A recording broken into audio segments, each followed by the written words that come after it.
Ang ating pong balita, papalitan si Senator Rodante Marcoleta bilang chairman ng Blue Ribbon Committee. Pagkatapos na kumanta ang Diskaya, magsalita si Toby Chanco sa Blue Ribbon na pinamumunuan ni Marcoleta at kung ano-ano pa yung nadiskubre natin doon, mga kababayan, bigla mong papalitan yung Marcoleta. Naiisip ko na naman yun. Para bagang pagkatapos na pangalanan ang mga congressman, including speaker, binanggit ng Diskaya speaker, para daw sa speaker, para daw kay Saldi, biglang papalitan si Marcoleta. Mga kapamilya at mga kaserbisyo, kinumpirma na nga po ni Senate President Tito Soto na si Senate President Pro Tempore Ping Lacson ang bagong chairman ng Senate Blue Ribbon Committee. Pinalitan sa pwesto ni Lacson si Senator Rodante Marcoleta. Nakakagulat, nakakadismaya na ganito ang nangyari sa kabila ng napakagandang performance ni Senator Rodante Marcoleta dyan sa committee na yan. Ngayon, bigla siyang nawala.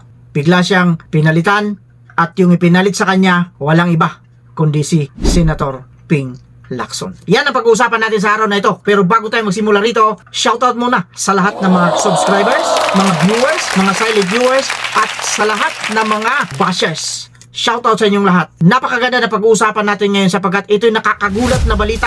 Flash report ito, kumbaga breaking news. Lahat na ng nakakagulat nandito na. Kasi kahapon, si Senator Rodante Marcoleta lang ay nag-imbestiga tungkol dito sa Diskaya family. Konektado doon sa mga flood control project. Subalit datapot ngayon, eto na bumubulaga sa atin. Mas mabuting basahin natin itong mga balita na nakita natin dito sa social media, lalo-lalo na dito sa YouTube. Ang sabi dito ng Duterte TV, sabi niya, garapalan na sa Senado. Senator Marcoleta biglang papalitan. So ibig sabihin, biglang papalitan pa lang ito. Ibig sabihin, hindi pa pinalitan. Ngayon, yan ang pag-usapan natin sa araw na ito. Pero bago tayo magsimula, syempre, bati muna tayo ng isang magandang umaga po, Luzon, Visayas at Mindanao. At syempre pa sa mga kapatid natin, mga kababayan natin na nasa iba't ibang panig ng mundo. Magandang umaga, magandang tanghali, magandang hapon, magandang gabi po sa inyong lahat dyan. Kamusta na po kayo? Sana po, pag napanood ninyo itong video na ito, ay iwasan ninyong magulat. Iwasan ninyong may stress at iwasan ninyong sumama ang loob. Pero hindi ko masasabi yan sapagkat depende yan sa inyo. Kagaya sa akin dito, hindi natin mapigilan, talagang sasama ang loob natin dito. Bakit nagkaganito? Bakit nangyayari ito? Pero syempre, bago tayo magpatuloy, nandito na naman ang inyong lingkod, Boss Rick, Reaction TV na magbibigay sa inyo. Sige na, ibibigay ko na sa inyo yung stress na nakukuha ko dito sa balita na ito. At syempre, magbibigay tayo dito ng, hindi ko alam kung kaaliwan ba ito sa inyo. Alam ko rito, malulungkot tayo. Ngayon, mas magandang tanungin natin itong si Katunying. Kasi si Katunying nagpost ito. Kung ano yung saloobin niya tungkol dito sa umaalingaw-ngaw na balita na papalitan na nga itong si Senator Rodante Marcoleta. Ang ating pong balita, papalitan si Senator Rodante Marcoleta bilang chairman ng Blue Ribbon Committee. Pagkatapos na kumanta ang Diskaya, magsalita si Toby Chanco sa Blue Ribbon na pinamumunuan ni Marcoleta at kung ano-ano pa yung nadiskubre natin doon, mga kababayan, bigla mong papalitan yung Marcoleta. Naiisip ko na naman yun. Para bagang pagkatapos na pangalanan ang mga congressman, including speaker, binanggit ng Diskaya speaker, para daw sa speaker, para daw kay Saldi, biglang papalitan si Marcoleta. Para bagang ang dating ba't mo nang parurusahan yung Marcoleta? Pagkatapos silang, para matapos kumanta yung mga testigo nila doon, biglang papalitan. Okay lang na napalitan itong si Senate President Chis Escudero sapagkat nadawit naman talaga yung kanyang pangalan doon sa isang kontraktor na nagbigay ng suporta sa kanya noong panahon ng eleksyon. Makatwiran lamang yon. Pero sa ganang atin dito, kung pag-uusapan na rin lang si Senator Rodante Marcoleta, anong dahilan, anong basihan, bakit pinalitan ito? Or bakit papalitan ito?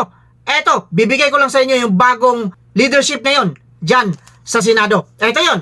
Si Tito Soto, III, siya yung naging Senate President ngayon, kapalit ni Senator Chis Escudero.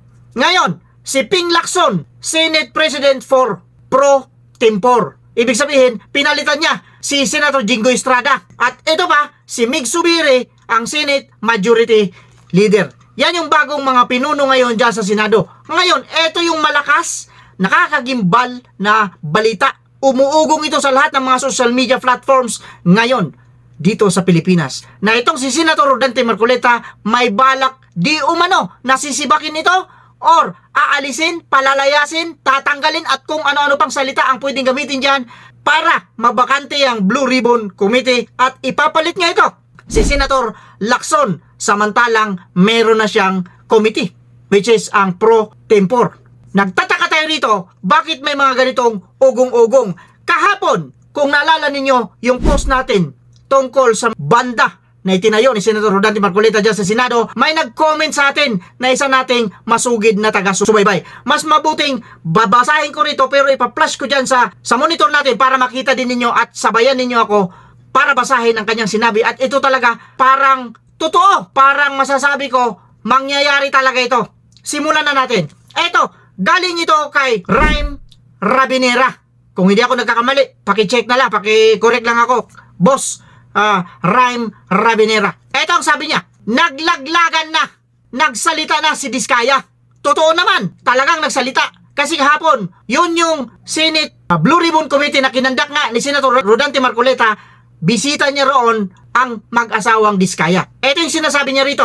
First stage, mayroon siyang talagang nilagyan niyang first stage ito. Palitan ang Senate President. Nangyari ba? Totoo, nangyari sa katauhan nga ni Senator Tito Soto. Eto ba? At Blue Ribbon Committee. Senator Soto as Senate President. Nangyari nga. Totoo ito. At Blue Ribbon Committee Chair Lacson. Eto na yon. Mangyayari kaya ito? Mangyayari ito sapagkat eto mukhang matalim ang dila nitong tao na ito. Si Boss Rhyme Rabinera. Eto pa, tuloy natin dito. Mukhang may alam ito. Tuloy natin dito. Kailangan ng bumbero. Close and open parenthesis ito. Ayan, nakikita niyo sa screen. Kailangan ng bumbero pamatay sunog. Malalim ito. Ibig sabihin, may sunog na nangyayari. Kung ikukumpara natin dyan, ito yung sunog na nangyari sa pag-imbestiga ni Senator Rodante Marcoleta sapagkat ang dami nang na-involve. Mga kongresista na pangalanan na kung sino-sinong mga congressman at nakasama na nga dyan. Itong si Chis Escudero. Ngayon, ituloy natin. Madami nang madadamay kung mananatili si Marcoleta sa committee. Masyado siyang magaling. Tingnan ninyo. Dahil sa kagalingan at dahil sa katapatan at dahil sa katapangan, pwede ka palang sipain, pwede kang tanggalin at pwede kang alisin. Ito yung nangyayari ngayon dito sa ating bansa. Ano na ba ang nangyayari? Ito na ba yung sinasabi nilang bagong Pilipinas? Ituloy pa natin. Kailangan ng kalusin. Kasi nga masyadong magaling itong si Senator Rodante Marcoleta, kaya kailangan kalusin. Ibig sabihin, kailangan mo ng ipantay. I-swipe mo na para pumantay doon. Ibig sabihin, umalis. Pwedeng walisin. Yun ang tawag yun. Depende sa pagkakaintindi ninyo. Ngayon, tuloy natin. The reason to protect. Ito yung reason. Kung anong dahilan. Ito yun. The reason to protect the integrity of the Senate. Akalain ninyo, mayroon daw pinoprotektahan or para maprotektahan ang integridad ng Senado. Ano kayang meron dyan? Ibig sabihin, mga kurap yung mga nandyan para protektahan. Totoo ba yung sinasabi natin dito? Kasi kung wala kayong pinoprotektahan dyan, pabayaan ninyo si Senator Rodante Marcoleta na mabunyag at magbunyag ng lahat-lahat tungkol sa mga ghost project. Eto pa, ituloy natin. And Executive Department. Yun yung sinasabi natin dito. Ang Executive Department, yun yung nandyan sa Senate Committee. Sila ang Executive Department sa kabuuan. Kaya kailangan protektahan na sapagkat masyado nang ginalingan ni Senator Rodante Marcoleta yung kanyang pag-iimbestiga. Ngayon, mayroon siya ditong second stage. Anong mangyayari pagkatapos nun? Pagkatapos nung mapalitan yung Senate President, mapalitan yung pro tempore at saka yung Blue Ribbon Committee Chair, mapapalitan. Anong mangyayari? Eto na! Second stage. Divert the issue from flood control project to impeachment case. Eto na. Lumabas na yung katotohanan. Paano natin nasabi yan? At paano nasabi ni boss yung ganito na idadivert nila? Imbis na sa mag-focus sila sa flood control project, pupunta ngayon sila doon sa impeachment case. Kung maalala ninyo, anong ginawa ni Senator Rodante Marcoleta sa impeachment case? Di ba? Nilagay niya doon sa archive. Ibig sabihin, nilibing niya muna, pinatay niya muna. At tutol dito, itong Senate President ngayon na si Tito Soto at itong si Senator Ping Lacson. Si Boy Bunyag, tutol sila dyan. Ngayon, ano mangyayari nito? Paano natin mapatutuhanan itong sinasabi ng isang commentor natin dito? Nakuha na nila yung Senate President, si Tito Soto, which is tutol yan sa impeachment archive. Ngayon, eto ba, si Senator Ping Lacson, ilalagay dyan sa Blue Ribbon Committee. tutol din ito doon sa pagpatay ni Senator Marcoleta sa impeachment kasi gusto nila ipagpatuloy ang investigasyon tungkol sa impeachment case ni Vice President Sara Duterte. Ito yung nakakatakot ngayon sapagkat nakuha na nila yung mga pwestong yan, magagawa na nila ang gusto nila. Kayo mga kapatid, mga kababayan at mga boss, anong take nyo rito? Ano sa palagay ninyo? Ano ang mga magiging idea, reaksyon, kuro-kuro ninyo? I-comment ninyo dyan sa baba. Kagaya nito ni Boss Rhyme Rabinera. Nakuha ko yung kanyang komento sapagkat napakaganda. At ito nga yung nangyari ngayon. Paano natin malalaman at paano natin patutunayan na napalitan na si Senator Rodante Marcoleta? Panoorin natin ang video na ito para malaman ng buong bayan at para naman malaman ninyo dito mga subscribers natin, mga viewers natin, na totoo itong mga sinasabi natin. May resibo tayo rito. Eto, panoorin natin kung totoo nga bang napalitan na si Senator Rodante Marcoleta as chairman ng Blue Ribbon Committee. Eto, galing ito sa DCMM. Alam ninyo kung sino may-ari niyang DCMM? ABS-CBN lang naman. Sila ang unang nagpaputok. Sila ang unang nagpalabas na balita na ito. Flash report. Ano ba yung flash report ninyo? Ipasok na natin. Eto na. Mga kapamilya at mga kaserbisyo, kinumpirma na nga po ni Senate President Tito Soto na si Senate President pro tempore Ping Lacson ang bagong chairman ng Senate Blue Ribbon Committee. Pinalitan sa pwesto ni Lacson si Senator Rodante Marcoleta. Yan na. Tapos na ang boxing. Tapos na ang boxing. Ang tanong ngayon ng taong bayan, maging ang inyong lingkod, lalo na sa ating mga kapatid, mga kababayan at mga boss. Ang tanong, bakit pinalitan si Senator Rodante Marcoleta samantalang nag-focus siya doon sa ghost project ng flood control? Na ito naman ay galing mismo sa bibig ng presidenteng BBM. Ano na ang nangyayari ngayon? Bakit nagkakaganito? Bakit pinalitan si Senator Rodante Marcoleta na ginagawa lang naman niya yung kanyang trabaho? Ginagawa niya lang yung kanyang duties and responsibility as chairman ng Blue Ribbon Committee.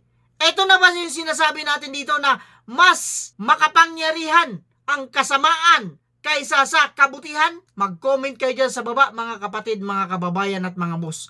Kailangan po natin dito sumali.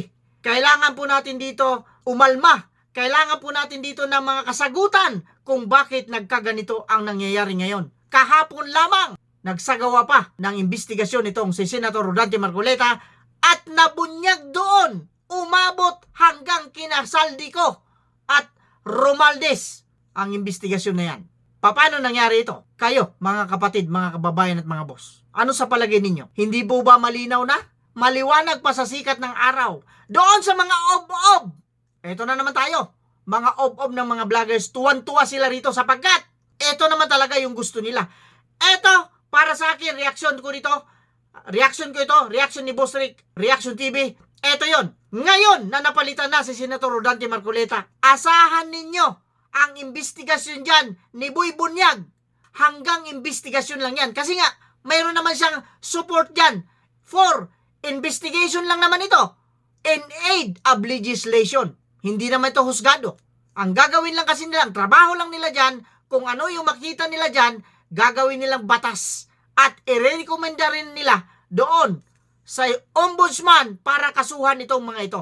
Yan lang ang gagawin nila. Hindi sila makapagpakulong ng tao dyan. Ombudsman ang gagawa niyan dahil trabaho nila yan. Ang kanila dyan, in aid of legislation, ibig sabihin, para makagawa sila ng batas, para higpitan nila yung batas na butas. Pero kahit anong gawin yung higpit dyan, kung kayo naman ang gumagawa ng batas, kayo rin ang nagbubutas, mga ob-ob pa rin kayo. Yan ang masasabi natin dito. Nagtataka lang ako, nabubulol ako rito. Nagtataka lang ako, talagang hindi maganda. Masamang balita talaga ito para sa akin.